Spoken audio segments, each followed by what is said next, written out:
인생은 기다림입니다. 우리는 사람을 기다리고 시간과 나를 기다리고 목적과 계획을 기다리고 먼 미래를 기다립니다. 매일 하루하루 삶 속에 크고 작은 기다림이 있습니다. 이 기다림은 우리의 삶의 희망이요, 우리가 이 땅 위의 인생의 삶에 존재하는 힘이 되는 겁니다. 기다림이 있는 사람, 기다릴 것이 있는 사람은 참으로 행복한 사람입니다. 그것이 어떠한 기다림이든지 기다림을 가지고 있다는 것은 희망이요, 그 희망은 나를 이 세상에 존재하게 하는 겁니다. 어느 한 분이 같은 직장에서 느지막하게 사랑하는 만남을 가지게 되었습니다. 매일 회사에서 보지만은 아침에 출근해서 그 사람이 오기를 기다리는데 그 시간이 그렇게 가슴 속에 설레이고 기다려진다는 거지요. 그 기다림 때문에 출근하는 길이 늘 즐겁고 행복하다는 겁니다. 이렇게 인생의 삶에 기다림이 있다는 것은 내 삶에 의미를 주는 것이요, 나를 지탱하는 힘이 되는 겁니다. 여러분은 이 땅 위의 인생의 삶을 살아가면서 무엇을 기다리고 계십니까? 오늘 내 자신의 인생의 삶에 기다림이 있다고 생각하면 그분은 분명히 행복한 사람입니다. 희망이 있는 겁니다. 내게 기다림이 있다는 것은 바로 희망이 있다는 겁니다. 내게 기다림이 있음으로 인해서 나는 행복할 수밖에 없다, 그 말이죠. 여러분, 인생의 삶에 아무런 기다림이 없이 살아가는 사람들 한번 생각해 보십시오. 그것은 곧 아무런 희망이 없다는 것과 같습니다. 희망이 없는 사람은 그 순간 죽은 것과 다름이 없습니다. 살아있으나 그는 죽은 사람입니다. 우리 그리스도인들은 분명히 기다림이 있는 사람들입니다. 일상에서 기다리는 것 외에 우리는 큰 기다림을 가지고 인생의 삶을 살아가는 사람들입니다. 하나님의 약속에 대한 기다림이 있습니다. 비전에 대한 기다림도 있습니다. 그리고 주님 오실 날을 기다림이 바로 우리의 인생의 삶에 그러한 것들이라, 그 말이죠. 먼저 우리는 약속에 대한 기다림을 가지고 있습니다. 우리가 주님을 알았을 때, 주님께서 나에게 찾아오셨을 때, 성령께서 내 가슴 속에 임하셨을 때, 우리는 내 삶 속에 일어나는 아주 놀라운 변화가 하나 있습니다. 바로 하나님의 약속입니다. 내가 그분 앞에 나아갈 때 내게 주시는 약속이 있습니다. 그것이 비전일 수도 있고 그것이 축복일 수도 있습니다. 사랑하는 성도 여러분, 아브라함에게 하신 약속과 같이 이삭이나 야곱에게 약속하신 것 같이 이러한 약속이 오늘 우리의 삶 속에 나타나고 있으신지 모르겠습니다. 지금 주님을 만났을 때일 수도 있고 후에 내 자신이 말씀을 통하여 예배를 통하여 은혜의 체험을 하는 감동적인 순간일 수도 있고 사람마다 다르지만 분명 하나님께서 여러분에게 주신 약속의 말씀, 분명한 약속이 있는 줄로 믿습니다. 그 사실을 기억하고 회복하는 복된 시간이 되시기를 바랍니다. 거기에 대한 기다림을 회복하는 시간이 되시기를 바랍니다. 우리는 이 기다림을 가지고 이 땅 위에 인생의 삶을 살아가는 사람들입니다. 그리고 우리는 무엇보다도 주님 오심을 기다리고 있습니다. 구원의 완성을 위하여 이 땅에 다시 오실 주님, 분명히 다시 오시겠다고 약속하신 그 말씀을 의지해 날마다 우리는 기도하면서 말씀을 가슴 속에 담고 기다리고 있습니다. 오늘 우리의 신앙이 의미가 있고 이 어려운 인생의 삶 속에서 인내하고 나아가는 것은 바로 이 기다림이 있기 때문이라 그 말입니다. 우리를 향하신 하나님의 뜻하심과 그 약속을 알고 그것을 이루면서 그리고 주님 오심을 기다리는 신앙으로 하나님을 앙망하며 가는 겁니다. 성도 여러분, 교회가 오랫동안 존재하고 계속적으로 부흥할 수 있었던 것은 바로 이 기다림의 신앙 때문이라는 겁니다. 믿음의 사람들은 한결같이 하나님의 약속에 대한 기다리는 신앙을 가지고 있었습니다. 구약에 보면 아브라함을 비롯해서 믿음의 사람들은 하나님의 약속에 대한 분명한 기다림이 있었습니다. 당장 자신의 눈앞에 약속을 이루지 못했다고 할지라도 하나님께서 완성하실 것이라는 믿음을 가지고 있습니다. 그리고 어떠한 순간에도 그 하나님의 약속의 말씀을 바라보고 따랐습니다. 순종했습니다. 그것이 믿음인 줄로 믿습니다. 그래서 믿음은 바라는 것들의 실상이라고 했습니다. 그래서 믿음은 보지 못하는 것들의 증거라고 말씀하고 있습니다. 하나님께서 이스라엘 백성들을 40년이라는 긴 시간 동안 광야에서 가르치신 것은 바로 한 가지 기다림이었다는 사실입니다. 하나님의 약속이 이루어지는 그 시점, 하나님의 약속을 감당할 수 있는 사람으로서 세우시기 위하여 훈련시키셨다 그 말입니다.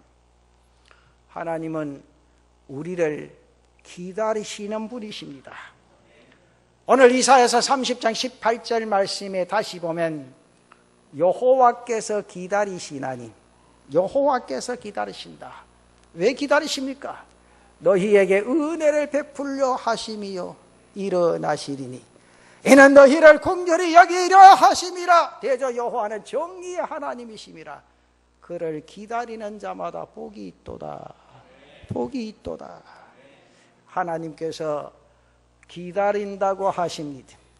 구원의 은혜를 베풀기 위하여 당신의 백성들에게 약속하신 것을 성취하시기 위하여 하나님은 오래 참으시고 기다리시는 분이신 줄로 믿습니다. 이 기다리시는 하나님을 의뢰하고 의지하고 우리의 삶이 진행되어질 때 우리는 하나님의 은총 안에 거하게 되고 날마다의 삶에 하나님의 은총을 받게 될 줄로 믿습니다. 그 약속을 얻게 되고 하나님 앞에서 계획하고 하는 일들을 성취하고 이루게 된다는 거지요. 그래서 저는 오늘 이 말씀을 가지고 세 가지를 한번 생각해 보려고 합니다. 그 첫째는 기다림은 하나님을 앙망하는 겁니다. 기다림은 기대와 희망입니다. 곧 인간의 희망을 하나님께 건다는 거지요.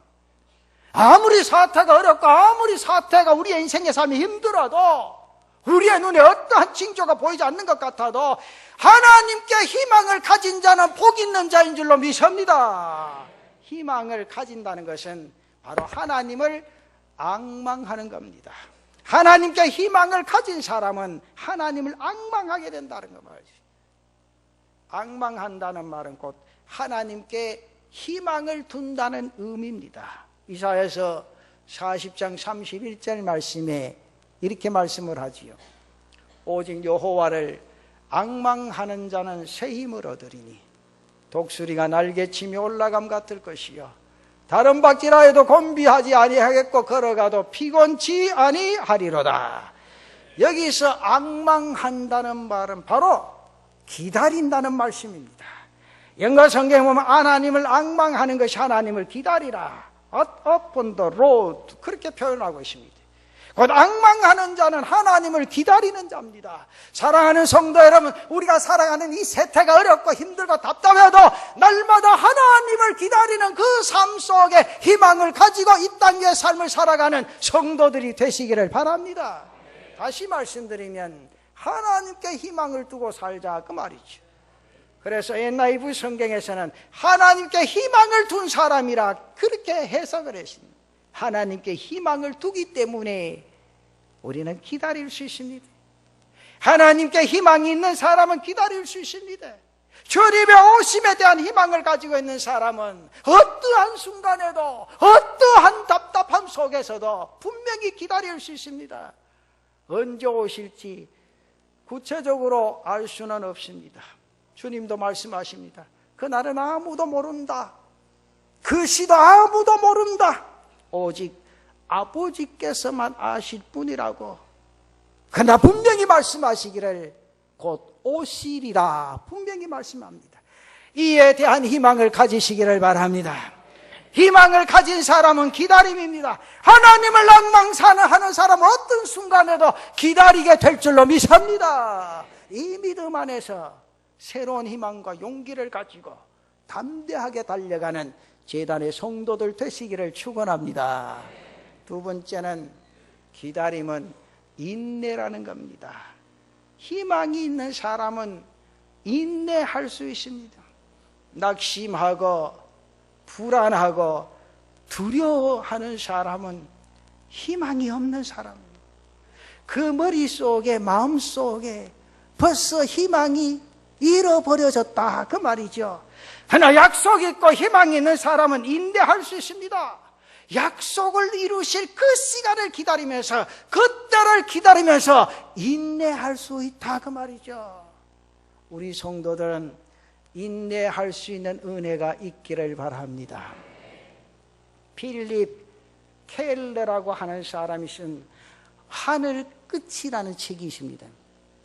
이 책을 읽어보니 큰 나뭇가지에 대기하고 있던 독수리가 어떻게 하늘을 높이 날아오르는가에 대해서 이렇게 설명을 했습니다. 독수리가 부드러운 아침 공기가 상승하여 높아질 때까지 밤을 지새며 기다리게 되어진다. 그러면서 아침 해가 비치고 따스한 온난 기류가 생겨지면 독수리는 자신이 날개를 펼쳐서 상승하는 온난 기류의 힘을 이용해서 높이 날을 수 있게 되어진다.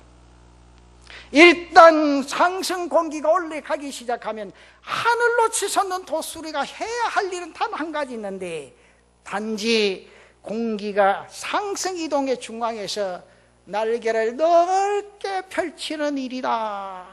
그렇게 설명을 했습니다. 하나님께서 내게 허락하신 때 내게 이루실 그 시간이 되면 우리는 상승 기류를 타고 올라갈 수 있게 될 줄로 믿습니다. 성령께서 조용히 움직여 우리로 다시 오르도록 부르실 그때 우리는 새로운 힘을 입고 올라가게 되어진다 그 말입니다. 그때까지 우리는 조금 힘들고 어려워도 인내하며 참으셔 하나님이 분명히 여러분들 붙잡아 그 순간까지 하나님의 역사하시는 힘과 은혜가 임하게 될 줄로 믿습니다. 어두운 시간을 주님을 기다리는 시간으로 만들어서 성령께서 우리를 통해 일하실 그때를 위하여 인내할 수 있는 성도들이 되어져야 합니다.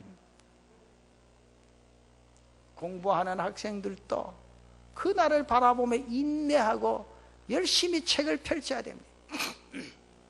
제가 대구에서 목회할 때 학생 한 명이 아주 정말 공부를 잘했어요. 그 집사님은 늘 목사에게 하는 말이 단 한 가지입니다. 목사님 신방 오셔서 우리 아들 공부 좀 덜하게 해달라고. 여러분 신기하죠? 신기 안 합니까? 신기해요. 근데 이 아이가 주일 안 지키는 거 아니에요. 주일날은 철저하게 자기 부모 따라 새벽부터 종일토록 교회에 있습니다. 그러면서 월요일부터 토요일까지는요, 세상을 몰라요. 친구를 몰라요. 오직 하나 책밖에 몰라요. 성경하고 자기 학교에서 배우는 책. 근데 3학년이 되어가지고, 고등학교 3학년이 되어가지고, 수능 치기 전에 2달 남짓하게 남았을 때, 집사님이, 목사님, 바쁘시지만 시간 날 때, 한번 이래 밤중에 시간이 삼아서 기도 한번 해주시면 좋겠습니다. 왜 그렇습니까? 몸이 약해질까 걱정돼서 목사님 오셔서 기도하면 잠이나 푹 좀 안 자겠습니까? 그리고 오시는 날은 분명히 이 시간부터 책을 덮고 좀 자도록 해주고 가라고. 저는 신방하면서 그때 딱 한 번 그분한테 그 이야기 들어봤어요. 보통 부모들이 목사님 와서 공부 잘하도록 기도해달라고, 어째든지 책 피고 가면 책과 실험하도록 기도하려고 그래 부탁받았는데, 그래요. 갔어요. 그날 굉장히 더웠습니다. 여름날 엄청 더웠지요. 대구 더위는 또 보통 아니죠. 바람도 안 불고 더우면 보통 아닙니다. 밤에도 그때는 집에 에어컨도 없던 시절이에요. 선풍기 하나 틀어놓고 있는데, 그때 제가 갔을 때 저녁을 먹고 갔으니까 한 8시에서 9시 사이. 근데 들어가니까 자기 방에서 공부를 하는데 머리 위에서 발끝까지 땀이 쭉 흐르는데요, 의자 밑으로 땀이 쭉 흘러. 그러니까 자기 엄마가 거기다 수건을 받쳐놨더라고요. 근데 물었어요. 목사가 가면요, 애가 또 얼마나 정신없는지 몰라요. 딱 하던 책을 딱 덮고 목사 앞에 딱 꿇어앉는다고요. 참 신기할 정도예요. 근데 내가 늘 그러죠. 집사님, 아들 신앙 좀 따라가라. 그 자기 남편 대신하고, 남편 또 생활이 괜찮으니까 날 주일 되면 한 달 한두 번 나올까, 차 타고 등산 가고 그 사냥하러 다닌다고 돈 꽤나 있으니까 말이죠. 그래서 내가 집사님 보고, 집사님 사냥 좀 덜 하고 좀 이제 교회도 좀 오시라고. 그랬는데 이제 이 아들은요, 이렇게 꼼짝을 안 하고 주일만 딱 오는데, 가서 기도하고 자라고 그러니까 하는 말이, 목사님, 내가 이 시간 자면 다음 주일날 또 하나님 앞에 1-2시간 범할지 모릅니다. 나보고 한두 시간 범하는 게 무슨 말인가 물어봤더니, 1-2시간 책을 펴놓고 또 읽을지는 모릅니다. 내가 주일을 잘 지키기 위해서 오늘 해야 될 것 다 해야 됩니다. 그래요. 그래서 내가 하는 말이, 좋다. 네가 네 자신 스스로 시험해봐라. 나도 주일까지 기도할 테니까 오늘 1-2시간 먼저 자고 내일 새벽에 일어나면 안 되겠느냐? 알겠습니다. 새벽에 일어나면 되겠습니다. 그랬는데 걔가 졸업할 때 참 정교에서뿐만 아니라 대구에서도 신문에 날 정도로, 그래서 서울대학 졸업하고 지금 요직에 앉아있지요. 그래서 내가 자기 부모에게, 부모님이 한 번씩 전화 와요. 목사님 기도해 주셔서 정말 아이가 잘 커서 참 감사합니다. 나는 묻는 말이, 그놈이 신앙생활이나 잘하는지 모르겠다. 목사님 시무직에서 집사가 돼서 열심히 합니다. 근데 그놈은 지금 무엇 때문에 또 기도하는 거 물었더니만, 내가 장로 되어가지고 목사님을 잘 섬겨봐야 되겠다. 교회를 잘 섬겨봐야 되겠다. 목사 잘 섬기라 하면 하면 안 한디. 신기하대요. 가까이 앉아있어도. 에이, 참. 아이고, 내일 하면 가서. 하여튼 목사가 목회보면 신기해요. 목사 잘 섬기라, 교회 잘 섬기라, 헌금하자, 기도하자, 주일 성수하자 가면 아멘 소리가 별로 안 나옵니다. 거저 축복이 쏟아지십시오 하면 아멘. 그건 뭐 입으로 안 해도 속으로라도 하지.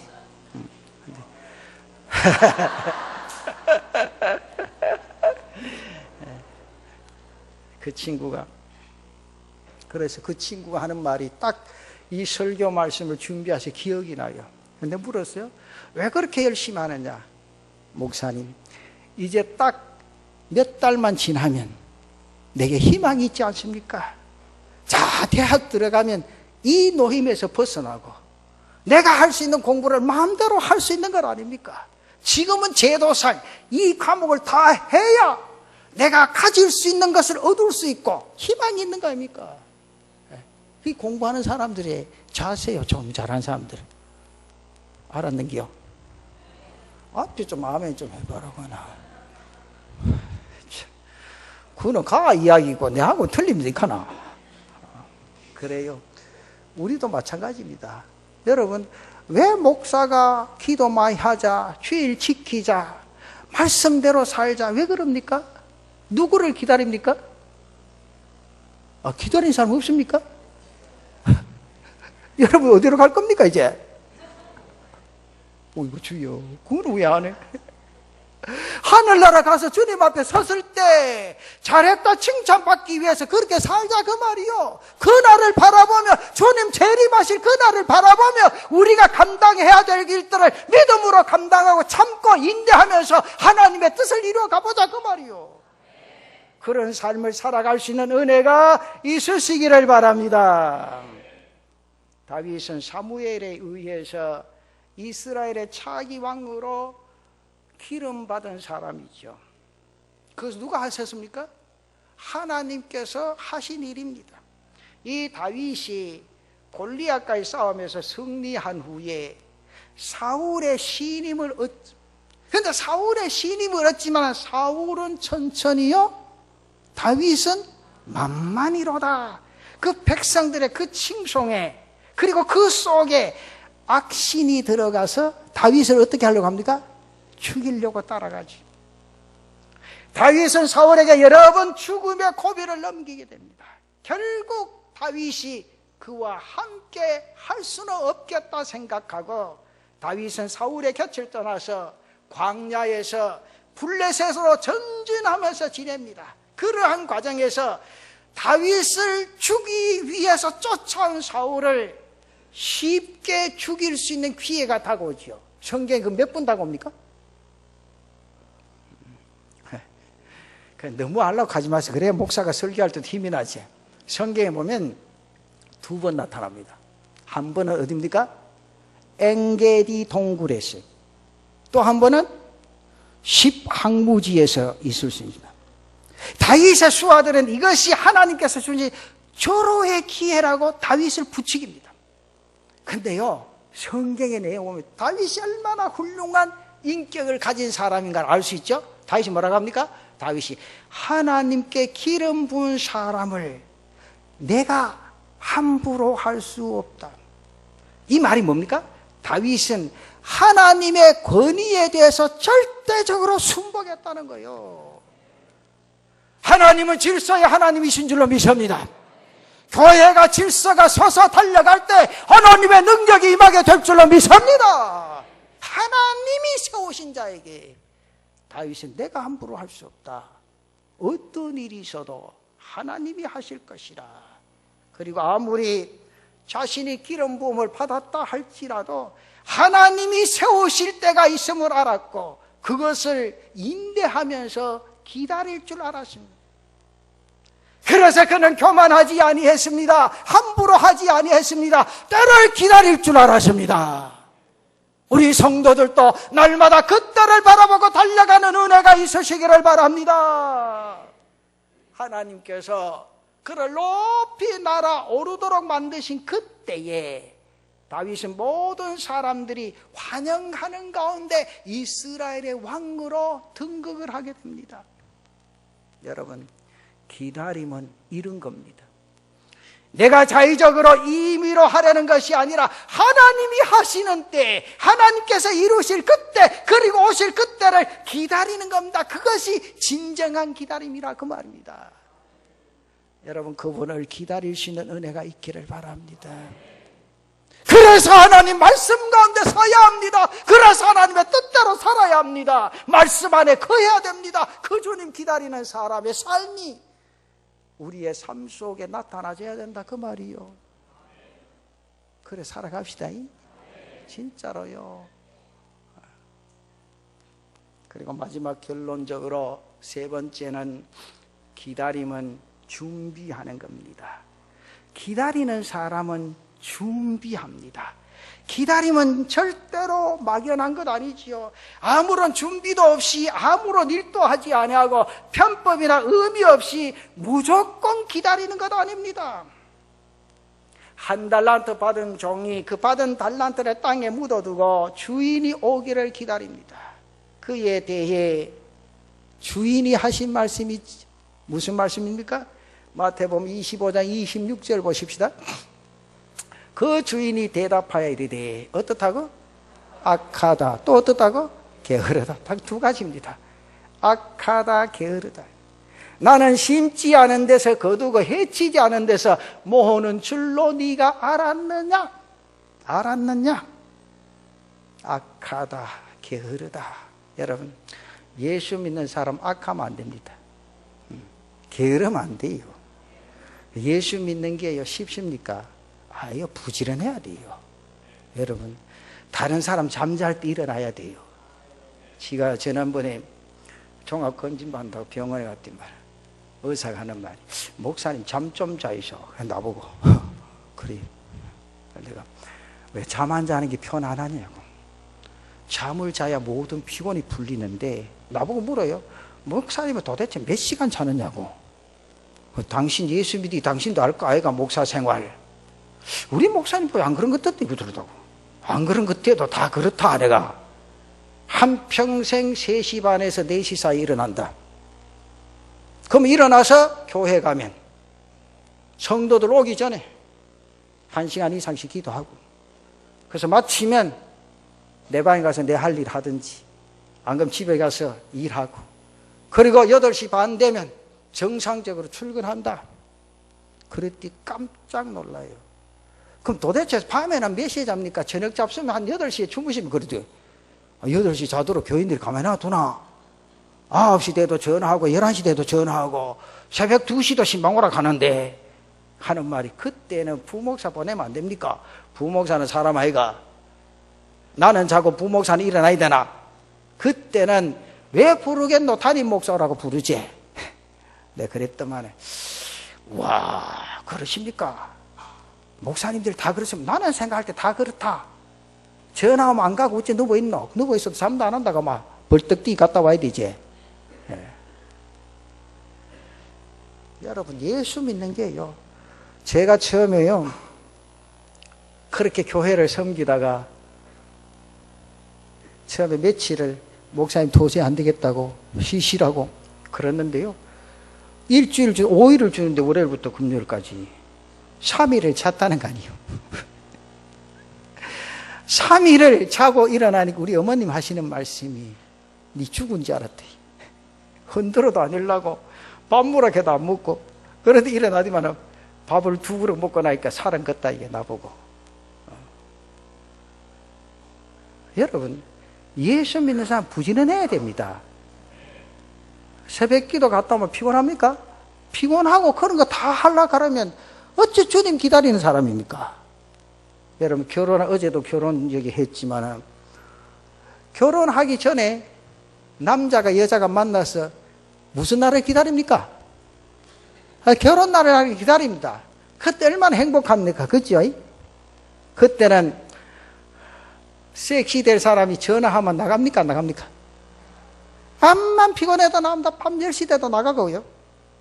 나가면 또 그냥 나갑니까? 아닙니다. 집에 모든 거 뒤지가지고 좋은 거 있는 거 없는 거 찾아가서 갖다 주면 되고 막. 그게 뭐요? 사랑이요. 기다림이요. 그러면서 기쁨과 감사와 감격 속에 젖어드는 거 아니에요? 안 그래요? 여러분, 우리가 헌금하는 게 아이고 그거 교회 공사한다고 하나, 그게 아니요. 공사는 때가 되면 해요. 내가 하는 헌금은 누구한테 하는 거예요? 하나님 앞에 하는 거예요. 생각을요 이렇게 꼿꼿하게 기억자로 하면 이게 안 풀려요. 모든 걸 긍정적으로, 하나님이 때가 되면 또 공사를 저는 그래요. 때가 되면 하나님 주시구나. 주셔도 요만큼 될게 요만큼 주시는가, 그렇게 생각해요. 그럼 쳐다보면 감사하지. 아이고 이래 하나 생각하면요 속에 천불 난다. 사람 그래 살면 안 돼요. 불나게 살면요, 따라합시다. 빨리 죽는다. 속에 불나면 안 돼요. 불나면 어떡합니까? 탄다니까요. 타마 뭐가 남습니까?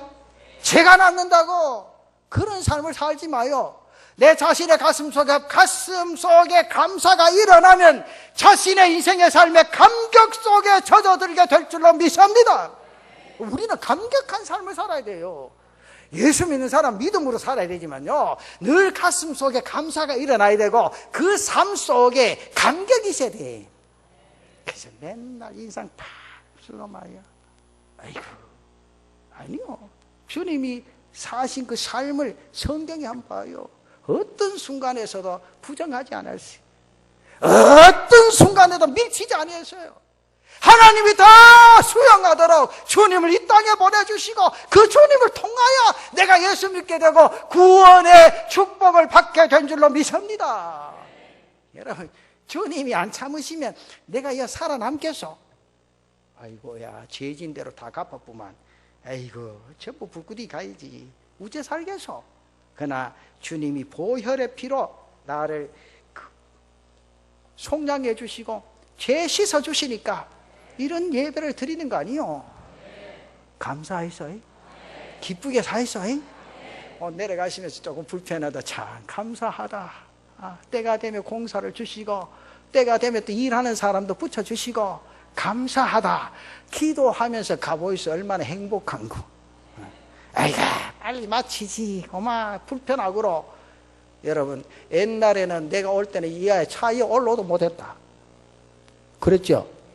차에 올라오도 못. 내가요, 첫날와가 새벽기도 찾는다고 이 동네 밑바퀴 도는 줄 알아요? 문을 안 열어줘가. 앞에 저기 교회관 옆에 그 철문 닫아놓고 말이요. 한 두세 바퀴 돌고 나니까 이게 이제부터 안 돼. 김가수장님, 목사님 옆 빙빙 돕니까? 문이 어디냐고 물어보게. 이리 골목으로. 지금 옛날에 그 동사무소 옆으로 이리 가면 됩니다. 가지고 오더라고요. 목사가 얼마나 열불 났겠어.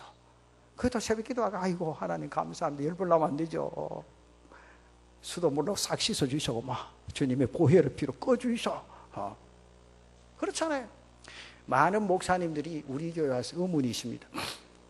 김 목사님 교회는 이 주차장을 다 열어놔도 괜찮나? 내가 하는 말이 괜찮다.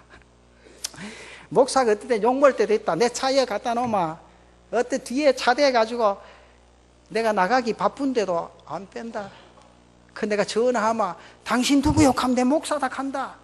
그럼 목사가 뭐 하는 사람이요? 묻는다. 그럼 내가 할 말이 없다고 막. 내가 목사인데 빨리 차 좀 빼주실까? 우리 집사님이 대라 가던데 목사는 와 빼라 하면 간다. 그래서 내가 하는 말이 집사님이 나보다 더 높습니다. 이렇게 나 좀 낮은 사람이니까 빼주이소. 한 분은 그분이 교회에 지난번 등록했대. 오늘 안 나와서 이야기합니다. 그래서 지난번에 참 그런 분들은 솔직해요.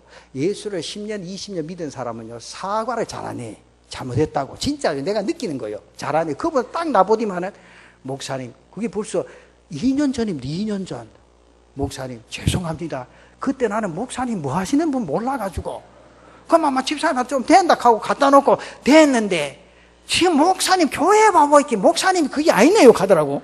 근데 웃으면서 아이만 뭐도 놓고 아이고 높은 데서가 막 말씀 전하더라고. 그 교인들 꼼짝 못 하더라고요. 내가 하는 말이 꼼짝 못 하는 게 아니고 목사는 말씀을 증거하는 거 아닙니까? 그때 그분은 지금 지나갈 때마다 인사합니다. 목사님 그때 잊어버리니까 내가 다 잊어버렸다. 또 언젠가는 생각나면 또 말할지 모르겠게 내가 그 말을 합니다. 사람은요 나쁜 거는 왜 그렇게 생각이 나는지 몰라. 근데 좋은 거는요 생각 안 나고 막. 내가 어디 가서 무더운 여름철에 아이스크림을 차 하나 먹을 때 얼마나 시원합니까? 참 감사하다. 근데 그게요 20년 30년 내 마음속에 있으면 그분 바라보면 늘 감사한 마음 생길 거 아니요. 근데 그런 마음은요 그만 가서 냉면 한 그릇 먹을 때 잊어본다고 막. 근데 내 한테 욕한 욕은요 30년 50년 전도 안 잊어본대. 여러분 안 그러십니까? 여러분들 선해서 안 그렇지? 그게 사람이요. 근데 우리는요 거꾸로 해야 됩니다. 성경대로 나쁜 거는요 빨리 잊어버려야 돼. 그래서 이 밤이 지나기 전에 잊어버리고 좋은 거는 늘 머릿속에 기억하면 우리의 삶이 날마다 감격 속에 젖어들게 될 줄로 믿습니다. 여러분 데살로니가 교회가요 참 믿음이 좋은 교회가 있어요. 그들이 범한 실수가 하나 있어요. 종말에 관한 오해입니다. 그런 부활 시에 죽은 자가 어떻게 되겠느냐 하는 의문을 가졌는데, 그리고 이제 곧 주님께서 오시니 더 이상 일할 필요가 뭐 있노? 우리 경상도 사투리로 말하면 이제 좀 먹고 놀아보자, 그 빈둥거리기 시작했죠. 그 뭡니까? 종말에 대한 오해라는 거죠. 그 종말에 대한 오해 때 따끔하게 말씀하죠. 데살로니가 후서 3장 10절에 보면, 우리가 너희와 함께 있을 때에도 너희에게 명하기를, 누구든지 일하기 싫어하거든 뭐하라? 먹지도 말게 하라. 죽으라 말이가 살아라 말이가? 죽으라 말이요 살아라 말이요? 안 먹으면 죽는 게지. 일하기 싫거든 뒷말 안 합니다. 사도 바울이 따끔하게 충고를 합니다. 우리가 유혹에 빠지기 쉬운 것 중에 하나가 쉽게 편하게 예수 믿으려고 한다고 말이죠. 노력하지 아니하고 준비하지 아니하고 쉽게 하려고 하는 악한 생각에서 나온 결과입니다. 그래서 거기서 무슨 선한 열매를 얻을 수 있느냐? 설사 그렇게 대학에 들어갔다 하더라도 그의 삶이 과연 성공적인 삶이 될 수 있겠느냐 그 말입니다. 그들의 약속이 없기에, 기다림이 없기에, 그 기다림이 없기에 준비하지 못한 겁니다. 여러분, 성실과 진실과 노력하는 삶이 기다리는 삶인 줄로 믿습니다. 지난번에 내가 설교하면 됐죠. 우측에 보면 우리 무슨 나무가 있습니까? 주차장 들어가 입구에 은행나무 두 가리가, 두 나무가요. 근데 내가 이 말씀을 드릴게요. 이 은행나무는 교회에 있는 동안엔 배 내지 마이소. 우리 이상돌 집사님 조금 불편하겠지만 이해를 하고, 이 은행나무가 주는 교훈이 굉장합니다, 여러분. 이 뜻을 몰라서 그렇지. 은행나무가 다른 이름 뭐라 그랬죠? 잊어버린 것도 은혜라니까. 이런 거 자주 잃어버린 목사가 말할 거예요. 은행나무의 이름이 사전에 찾아보면 공손수입니다. 공손수. 공이 무슨 공자입니까? 너를 뜻하는 공이에요. 너를 뜻하는 거. 너를 뜻하는 존댓말이 공이죠. 손은 무슨 자? 손자손입니다. 수는 나무수를 가지고, 그래서 공손수라는 나무죠. 여기 은행나무예요. 이 말이 뭔가 하니까 내 손자의 나무가 은행나무예요. 이 말은 무슨? 은행나무에 이런 이름이 붙여지게 된 것은 원래 이 나무의 성장이 굉장히 더디돼요. 크는 게. 그렇게 잘 안 크는 나무가 이 은행나무라요. 그래서 심은 뒤에는 3대가 지나야 뭐를 딸 수 있다? 열매를 딸 수 있다고 말이에요. 할아버지가 심은 나무를 손자대에서 열매를 딸 수 있기 때문에 그러한 이름 공손수로 붙여졌다고 말이죠.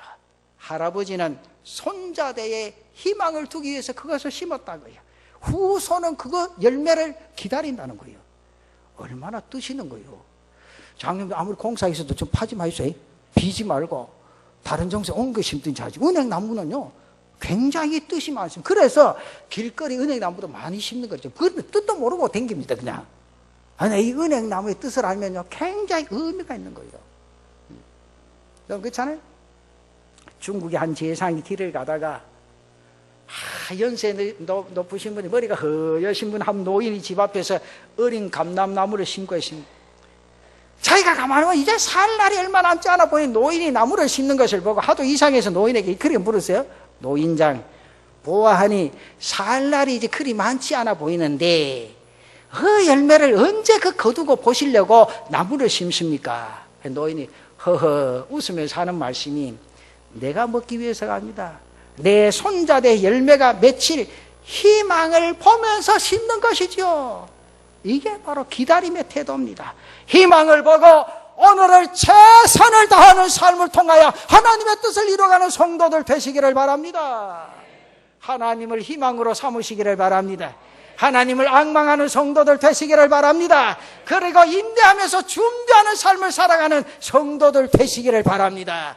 그리고 부탁을 드립니다. 오늘의 성실한 성도들 되시기를 바랍니다. 하나님의 약속을 얻고 하나님의 복을 이루어가는 그 삶 속에서 하나님의 영광의 역사를 바라볼 수 있는 제단의 성도들 되시기를 축원합니다.